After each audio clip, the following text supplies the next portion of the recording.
Turkey, Trump told Erdogan won't give Syria Kurds more arms. President Donald Trump told Ankara on Friday that the U.S. will no longer supply arms to the Syrian Kurdish militia Washington has used against the Islamic State, Turkey's Foreign Minister Mevlut Cavusoglu said Friday.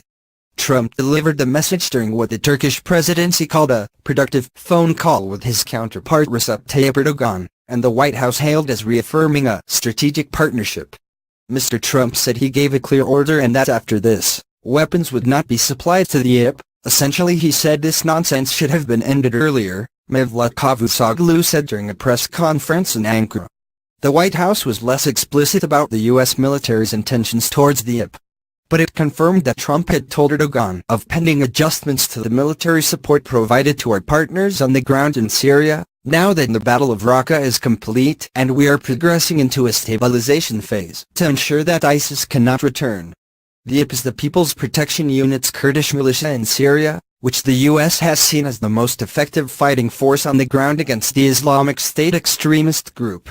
Naturally, we welcomed these statements, said Cavusoglu, adding, "Of course we want to see this put into practice."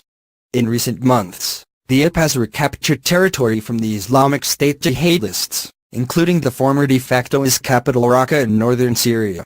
But Turkey views the IP and its political wing, the Democratic Union Party (PYD), as terror groups linked to the outlawed Kurdistan Workers' Party (PKK). Cavusoglu again repeated that Turkey saw the IP as a threat trying to divide Syria. The PKK, blacklisted as a terror group by Turkey and its Western allies including the U.S., has waged an insurgency inside Turkey since 1984. Relations between the U.S. and Turkey have been strained since the administration of former President Barack Obama over Washington's support for the IP and the failure to extradite Pennsylvania-based Fethullah Gulen blamed for ordering last year's coup bid. Gulen strongly denies the charges.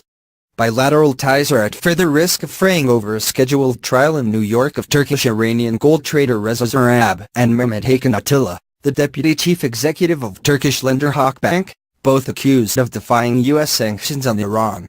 The trial is expected to start early next month, but there are fears over possible fines against one or more Turkish